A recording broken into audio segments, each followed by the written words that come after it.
నైరుతి బంగాళాఖాతంలో దిత్వా తుఫాను కొనసాగుతోంది. శ్రీలంకలో బీభత్సం సృష్టించింది దిత్వా. తమిళనాడు పరిసరాలకు చేరింది దిత్వా తుఫాన్. దీంతో భారీ నుంచి అతి భారీ వర్షాలు కురుస్తున్నాయి. ప్రస్తుతానికి ఇది కారైకల్కి 80 కిలోమీటర్లు, పుదుచ్చేరికి 160, చెన్నైకి 250 కిలోమీటర్ల దూరంలో కేంద్రీకృతమైంది. గడిచిన 6 గంటల్లో 5 కిలోమీటర్ల వేగంతో తుఫాన్ కదులుతోంది. ఇది రాబోయే 24 గంటలు ఉత్తర తమిళనాడు, పుదుచ్చేరి తీరాలకు సమాంతరంగా కదిలే అవకాశం ఉంది. దక్షిణ కోస్తా, తమిళనాడు, పుదుచ్చేరి రాష్ట్రాలకు రెడ్ అలర్ట్ ప్రకటించారు. తెలంగాణ రాష్ట్రంపై కూడా స్వల్పంగా ఈ తుఫాన్ ఎఫెక్ట్ ఉండబోతోంది. తెలంగాణలో ఈ రోజు రేపు 2 రోజులు వర్షాలు కురిసే ఛాన్స్ ఉంది. ఈరోజు దక్షిణ జిల్లాలో తేలికపాటి నుంచి మోస్తరు వర్షాలు పడతాయి. రేపు భారీ వర్షాలు కూడా కురిసే ఛాన్స్ ఉంది. ఉత్తర వాయువ్య దిశగా కదులుతోంది తుఫాన్. ఈరోజు జయశంకర్, భూపాలపల్లి, ములుగు, భద్రాద్రి కొత్తగూడెం, ఖమ్మం, సూర్యాపేట, మహబాద్, వరంగల్, హనుమకొండ, నల్లగొండ, రంగారెడ్డి, నాగర్ కర్నూలు, వనపర్తి, జోగులాంబ, గద్వాల జిల్లాల్లో తేలికపాటి నుంచి మోస్తరు వర్షాలుంటాయి. రేపు సూర్యాపేట, నల్లగొండ, నాగర్ కర్నూలు జిల్లాల్లో భారీ వర్షాలుంటాయి. జయశంకర్, భూపాలపల్లి, ములుగు, భద్రాద్రి, మహబాద్, వరంగల్, హనుమకొండ, హైదరాబాద్, మేడ్చల్, రంగారెడ్డి, వికారాబాద్, మహబూబ్నగర్, నారాయణపేట, వనపర్తి, గద్వాల జిల్లాలకు రేపు కూడా తేలికపాటి నుంచి మోస్తరు వర్ష సూచన చెప్తున్నారు అధికారులు.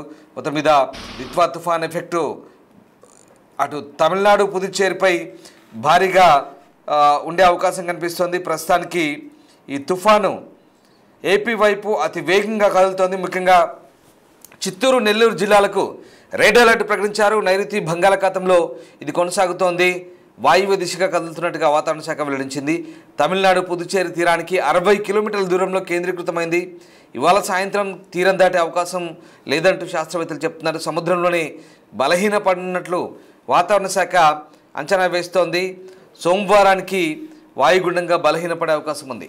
తుఫాను ప్రభావంతో దక్షిణ కోస్తా, సీమా జిల్లాల్లో అతి భారీ వర్షాలుంటాయి. మరొక 3 రోజుల పాటు భారీ వర్షాలకు అవకాశం ఉంది. 3 జిల్లాలకు రెడ్ అలర్ట్ ఉంది. నెల్లూరు, చిత్తూరు, తిరుపతి జిల్లాలకు రెడ్ అలర్ట్ కొనసాగుతోంది. అలాగే ప్రకాశం, గుంటూరు, బాపట్ల, కడప, అనంతపురం, అన్నమయ్య, శ్రీ సత్యసాయి జిల్లాలో భారీ వర్షాలని చెప్తున్నారు. ఫ్లాష్ ఫ్లడ్స్ వచ్చే అవకాశం ఉందని వాతావరణ శాఖ అంటుంది. కోస్తా తీరం వెంబడి గంటకు 80 కిలోమీటర్ల వేగంతో ఎదురుగాలుంటాయి. భారీ వర్షాల నేపథ్యంలో జిల్లా యంత్రాంగం అప్రమత్తమైంది. లోతట్టు ప్రాంతాల ప్రజలను పునరావాసాలకు తరలిస్తున్నారు. ఇక ఎస్డీఆర్ఎఫ్, ఎన్డీఆర్ఎఫ్ బలగాలు ఇప్పటికే రంగంలోకి దిగాయి. సహాయక చర్యలు ముమ్మరంగా ఉన్నాయి. ప్రజలు అప్రమత్తంగా ఉండాలంటూ సూచిస్తున్న పరిస్థితి కనబడుతోంది. ఈ తుఫాన్ ఎఫెక్ట్ తెలంగాణపై కూడా స్వల్పంగా ఉండే అవకాశం ఉన్నట్టుగా చెప్తున్నారు. దీంతో రాబోయే 2-3 రోజుల పాటు ప్రస్తుతం దీని ప్రభావం అటు పుదుచ్చేరి, తమిళనాడుతో పాటు 2 తెలుగు రాష్ట్రాలపై కూడా పడే అవకాశం ఉన్నట్టుగా తెలుస్తుంది. ఇప్పటికే తుఫాను వణికిస్తున్న పరిస్థితి. మరోవైపు శ్రీలంకను అతలాకుతలం చేసి ఇప్పుడు తుఫాను చెన్నై, పుదుచ్చేరి తీరం వైపు చేరుకుంది. దక్షిణ కోస్తా తీరం వైపు కూడా ఇది తీవ్రమైన ఎఫెక్ట్ పడే అవకాశం కనిపిస్తోంది. ఈ వర్షాల నేపథ్యంలో విమాన సర్వీసులు కూడా పలు సర్వీసులు రద్దయినట్టుగా తెలుస్తోంది. ఎయిర్ ఇండియా, ఇండిగో సంస్థలు కూడా అడ్వైజరీ జారీ చేస్తున్నాయి. 54 విమాన సర్వీసులు రద్దు చేసినట్టుగా కూడా చెన్నై విమానాశ్రయ అధికారులు చెప్తున్నారు. భారీ వర్షాల నేపథ్యంలో అధికారులు అయితే పూర్తిస్థాయి అప్రమత్తత చర్యలు తీసుకుంటున్నారు. రైట్, ఏపీ వ్యాప్తంగా పరిస్థితి ఎలా ఉంది? ప్రస్తుతం ఏ జిల్లాలకు రెడ్ అలర్ట్ కొనసాగుతుంది? మా ప్రతినిధి దామోదర్ జైన్ అవుతున్నారు. దామోదర్, తుఫాన్ ఎఫెక్ట్ ముఖ్యంగా ఏపీపై ఏ జిల్లాల్లో కొనసాగే అవకాశం కనిపిస్తుంది? ముఖ్యంగా ఈ తుఫాను ఎప్పుడు తీరం దాటే ఛాన్స్ ఉంది? తీరం దాటుతుందా లేదా బలహీన పడుతుందా? వాతావరణ శాఖ అధికారులు ఏమంటున్నారు? అలాగే ఉమ్మడి చిత్తూరు జిల్లాలు కావచ్చు, నెల్లూరు, అలాగే మిగతా జిల్లాల్లో పరిస్థితి ఎట్లా ఉంది? తుఫాన్ ప్రభావంతో ఈ రోజు ఉదయం నుంచి ప్రారంభమైన వర్షాలు ఈ రోజు కొంత పెరిగాయని చెప్పవచ్చు. ముఖ్యంగా ఏదైతే దక్షిణ కోస్తాతో పాటు రాయలసీమకు సంబంధించి తిరుపతి, అన్నమయ్య, కడప జిల్లాల్లో విస్తారంగా వర్షాలు కురుస్తున్నాయి. అయితే అవి మోస్తారు వర్షాలు కావడంతో ప్రజలకు ఎలాంటి ఇబ్బంది తలెత్తలేదు. అయితే సముద్ర తీర ప్రాంతానికి దగ్గరగా ఉన్న ఏదైతే నెల్లూరు, అదేవిధంగా ప్రకాశం జిల్లాతో పాటు తిరుపతి జిల్లాకు సంబంధించి 4 నియోజకవర్గాలు సత్యవేడు, సుల్లూరుపేట, గూడూరు, శ్రీకాళహస్తి నియోజకవర్గాల్లో భారీ వర్షాలు కురుస్తాయని అధికారులు ఆ 4 నియోజకవర్గాల పరిధిలో రెడ్ అలర్ట్ ప్రకటించారు. దీంతో పాటు తిరుమలలో కూడా విస్తారంగా వర్షాలు కురుస్తున్న పరిస్థితి. దీంతో భక్తులకు కొంత ఇబ్బంది పడుతున్నారు. ముఖ్యంగా స్వామివారి దర్శనానికి వచ్చిన తర్వాత వారు బయటకి ఎక్కడ వెళ్ళలేని పరిస్థితి ఏర్పడింది. దీంతో వారు జర్మన్ షెడ్ల సమీపంలో ఉన్న జర్మన్ షెడ్లలో తలదాచుకుంటున్నారు. మరోవైపు ఏదైతే జిల్లా వ్యాప్తంగా ఉమ్మడి చిత్తూరు జిల్లా వ్యాప్తంగా ఇటు చిత్తూరు, తిరుపతి కలెక్టర్లు ఇప్పటికే రెడ్ అలర్ట్ ప్రకటించారు. ఎక్కడ ఎలాంటి ఇబ్బంది తలెత్తకుండా ముందు జాగ్రత్త చర్యలు తీసుకోవాలని ఆదేశించారు. కలెక్టరేట్ లో కంట్రోల్ రూమ్ ఏర్పాటు చేయడంతో పాటు ఈ 4 నియోజకవర్గాల పరిధిలో పూర్తి స్థాయిలో ప్రతి గ్రామానికి ఒక పోలీస్ తో పాటు ఒక రెవెన్యూ అధికారి నిరంతరము టచ్ లో ఉండాలి. దీంతో పాటు వారు ఎప్పటికప్పుడు ఆ గ్రామంలో ఉన్న పరిస్థితిని సమీక్షించుకోవాలంటే కూడా ఆదేశాలు జారీ చేశారు. వాగులు వంకల వద్ద ఏదైతే రహదారులకు మధ్యలో ఉన్న కల్వర్టుల వద్ద కూడా ఏదైతే బందోబస్తు ఏర్పాటు చేశారో ప్రమాదకరంగా మారి ఉండే వాటిని పూర్తిగా మూసివేస్తామని కూడా చెప్తున్న పరిస్థితి. మొత్తం మీద చూసుకుంటే అటు జిల్లా కలెక్టర్, ఎస్పీ ఎప్పటికప్పుడు పరిస్థితిని సమీక్షిస్తున్నారు. మరోవైపు ఈ శ్రీలంక నుంచి తీరం దాటి పుదుచ్చేరి, చెన్నై మధ్యలో తీరం దాటే అవకాశం ఉందని వాతావరణ నిపుణులు చెప్తున్నప్పటికీ ఏదైతే వాతావరణ నిపుణులు బలహీనపడుతుందంటే మరోవైపు ఇస్రో మాత్రం ఖచ్చితంగా తీరం దాటుతుందంటున్నారు. ఇప్పటికే విస్తారంగా తమిళనాడులోని 9 జిల్లాల్లో విస్తారంగా వర్షాలు కురుస్తున్నాయి. విల్లుపురము, తిరునెల్లూరు, తిరునెల్లవేలి, అదేవిధంగా ఏదైతే కరెక్ట్ మొత్తం 9 జిల్లాలలో విస్తారంగా వర్షాలు కురవడంతో గత 2 రోజులుగా భారీగా నీరు చేరుకుంటుంది. వాగులు వంకలు విస్తృతంగా ప్రవహిస్తున్నాయి. మరోవైపు చెరువులు కూడా నిండిపోయిన పరిస్థితి. దీంతో చెరువు కట్టల వద్ద బందోబస్తు కూడా ఏర్పాటు చేయడము, వాటిని నిరంతరం తనిఖీ చేయడానికి ప్రత్యేకంగా ప్రతి నియోజకవర్గానికి ఒక ఐఏఎస్ అధికారిని తమిళనాడులో నియమించామంటూ కూడా అధికారులు చెప్తున్న పరిస్థితి. మొత్తం మీద చూస్తే తమిళనాడులో భారీగా నష్టాలను చేకూర్చే విధంగా ఈ తుఫాన్ కొనసాగే అవకాశం ఉందని చెప్తున్నారు. అయితే ఆంధ్రప్రదేశ్ కు సంబంధించి ఇప్పటి వరకు ఏదైతే మోస్తరు వర్షంతోనే ప్రారంభమైన ఈ రోజు రాత్రికి కానీ రేపు తెల్లవారుజామున లోపల తీరం దాటిన తర్వాత మరోసారి విస్తారంగా వర్షాలు పడతాయంటున్నారు. అయితే వాతావరణ శాఖ మాత్రం ఇది సముద్రంలోనే బలహీన పడిపోయే అవకాశం ఉందని కూడా చెప్తున్నారు. మొత్తం మీద అయితే ఇస్రో ఒక అభిప్రాయం, వాతావరణ శాఖ అభిప్రాయం చెప్తున్న నేపథ్యంలో ఎలా పరిస్థితి ఉంటుందన్నప్పటికీ ముందుగా పరిస్థితిని ఎదుర్కోవడానికి ధీటుగా అన్ని రకాల చర్యలు తీసుకుంటున్నామని అధికారులు చెప్పారు. దీంతో పాటు ఏదైతే సీఎం ఇప్పటికే ఈయన ఉమ్మడి చిత్తూరు జిల్లా, అదేవిధంగా నెల్లూరు, ప్రకాశం జిల్లాల అధికారులతో ఇప్పటికప్పుడు ఆయన పరిస్థితిని సమీక్షించారు. ముందు జాగ్రత్త చర్యగా తుఫాన్ పరిస్థితిని ఎదుర్కోవడానికి పునరావాస కేంద్రాలను కూడా సిద్ధంగా ఉంచాలని ఆదేశించారు Ramadas. Right sir, thank you Damodar. So ఇది దిత్వా తుఫాన్ ఎఫెక్ట్ అటు తమిళనాడుతో పాటు తెలుగు రాష్ట్రాలపై కూడా పడుతోంది. ఇప్పటికే ఉమ్మడి చిత్తూరు, నెల్లూరు జిల్లాల్లో భారీ వర్షాలు కురుస్తున్నాయి. మరోవైపు చాలా ప్రాంతాలను అలర్ట్గా ఉండమంటూ అధికారులు సూచిస్తున్న పరిస్థితి కనబడుతోంది. కోస్తా జిల్లాలతో పాటు రాయలసీమ జిల్లాలో కూడా దీని ప్రభావం ఉండే అవకాశం ఉంది. తెలంగాణపై కూడా దీని ఎఫెక్ట్ భారీగానే ఉండబోతుంది. అంటే చలి తీవ్రత పెరుగుతోంది, బట్ వర్షాలు మాత్రం స్వల్పంగానే ఉండే ఛాన్స్ ఉంది. సో తెలంగాణపై దీని ఎఫెక్ట్ స్వల్పంగానే ఉందంటున్నారు.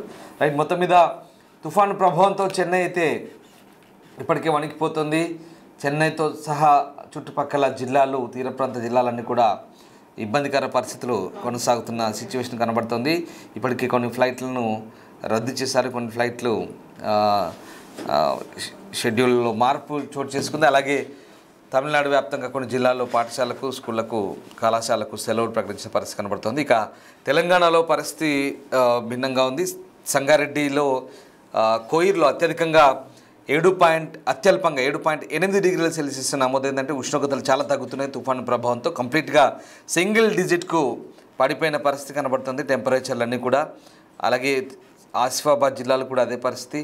ఇక దీని ప్రభావంతో తెలంగాణ జిల్లాలో కూడా రేపు ఎల్లుండి లైట్ టు మోడరేట్ రైన్స్ కురిసే అవకాశం అని చెప్తున్నారు. ఒక మోస్తరు వర్షాలు పడే అవకాశం ఉన్నట్టుగా చెప్తున్నారు. దీంతో వాతావరణ శాఖ అధికారులు కూడా చలి తీవ్రత ఎక్కువ ఉంది కాబట్టి అప్రమత్తంగా ఉండమంటూ సూచిస్తున్న పరిస్థితి కనబడుతూ ఉంది. రైట్, మా ప్రతినిధి అంజుమా జైన్ అవుతున్నారు. అంజుమా, ఈ తుఫాన్ ఎఫెక్ట్ ఇక్కడ ఎంతవరకు కనిపిస్తోంది? ముఖ్యంగా దీని ప్రభావంతో ప్రస్తుతానికి చలి తీవ్రత బాగా పెరిగిందంటున్నారు. హైదరాబాద్ వాతావరణ శాఖ ఏం చెప్తోంది? తెలంగాణ జిల్లాల్లో వర్షాలు కురవబోతున్నాయా? 2-3 రోజుల్లో సిచ్యువేషన్ ఎట్లా ఉండబోతుంది? వాతావరణం ఏంటి? ఎస్ రామ్, ఇప్పటికే దిత్వా తుఫాను ప్రభావంతో తెలంగాణ వ్యాప్తంగా కూడా మనకి చూసుకున్నట్లయితే కూడా వాతావరణ పరిస్థితులు అయితే మారిపోయాయి. గత కొన్ని రోజులుగా చూసుకుంటే చలి తీవ్రత అనేది కొంతవరకు పెరుగుతుంది, తగ్గుతుంది. ఒక్కొక్క జిల్లాలో పరిస్థితి ఒక్కొక్క విధంగా ఉంది. ఇటు హైదరాబాద్ వ్యాప్తంగా చూసుకున్నట్లయితే కూడా మనకు 14 నుంచి 15 డిగ్రీల వరకు కూడా కనిష్ట ఉష్ణోగ్రతలు అయితే నమోదవుతున్నాయి. ఇక జిల్లాల వ్యాప్తంగా చూసుకున్నట్లయితే కూడా నిన్న మనకు దాదాపు 8 జిల్లాలలో కూడా కనిష్ట ఉష్ణోగ్రతలు అనేవి చాలా వరకు తగ్గిపోయాయి. అయితే ఈ రోజు, రేపు, ఎల్లుండి కొంతవరకు సాధారణ పరిస్థితులు కనిపించే అవకాశం ఉన్నట్లుగా కూడా శాఖ అధికారులు అయితే తెలుపుతున్నారు. నిన్నటి వరకైతే సింగిల్ డిజిట్ లోనే కనిష్ట ఉష్ణోగ్రతలు నమోదయ్యాయి. ఈ రోజు రేపు ఎల్లుండి మాత్రం మనకి డబుల్ డిజిట్ లో అంటే 11 నుంచి 13 డిగ్రీల వరకు కూడా మైనస్ టెంపరేచర్స్ అనేవి రికార్డ్ అయ్యే అవకాశం ఉన్నట్లుగా కూడా తెలుస్తోంది. ఇప్పటికే దిత్వా తుఫాను ప్రభావంతో అటు శ్రీలంకలో విభత్సం అయితే కనిపిస్తోంది. దీంతో పాటుగా తమిళనాడు పరిసర ప్రాంతాలకు కూడా చేరి అక్కడ కూడా భారీ నుంచి అతి భారీ వర్షాలు అయితే కురుస్తున్నాయి. అయితే ఈ దిత్వా తుఫాను ప్రభావం అనేది తెలంగాణ రాష్ట్రం మీద స్వల్పంగా ఉండే అవకాశం ఉన్నట్లుగా కూడా వాతావరణ శాఖ అధికారులు తెలిపారు. గత కొన్ని రోజులుగానే వాళ్ళకు తెలపడం జరిగింది.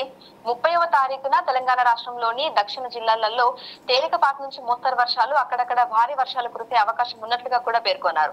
అయితే ఈ రోజు రేపు కూడా పలు జిల్లాలకైతే భారీ నుంచి అతి భారీ వర్షాలు కురిసే అవకాశం ఉన్నట్లుగా కూడా తెలుపుకుంటూ అలర్ట్స్ అయితే ఇవ్వడం జరిగింది. ఈ రోజు జయశంకర్ భూపాలపల్లి, అదేవిధంగా ములుగు, భద్రాద్రి కొత్తగూడెం, ఖమ్మం, సూర్యాపేట, మహబూబాబాద్, వరంగల్, హన్మకొండ, నల్గొండ, రంగారెడ్డి, నాగర్ కర్నూల్, వనపర్తి, జోగులాంబ, గద్వాల్ ఈ జిల్లాలలో మనకి తేలికపాటి నుంచి మోస్తరు వర్షాలు కురిసే అవకాశం ఉన్నట్లుగా కూడా పేర్కొన్నారు. ఇక రేపు సూర్యాపేట, నల్గొండ, నాగర్ కర్నూల్, ఖమ్మం ఈ జిల్లాలలో మనకు భారీ వర్షాలు కురిసే అవకాశం ఉన్నట్లుగా కూడా తెలిపారు.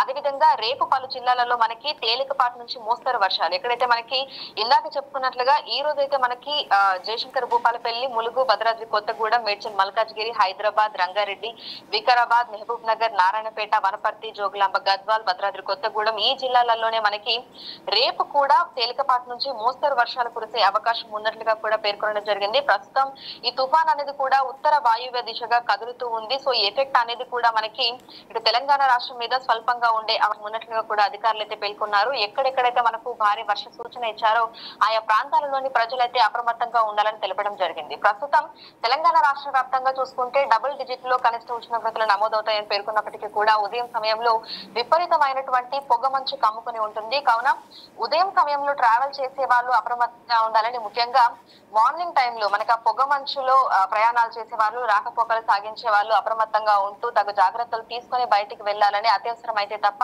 ఆ సమయంలో బయటకు వెళ్ళకూడదు అని కూడా అధికారులు అయితే ఎప్పటికప్పుడు సూచనలు, హెచ్చరికలు జారీ చేస్తూనే ఉన్నారు.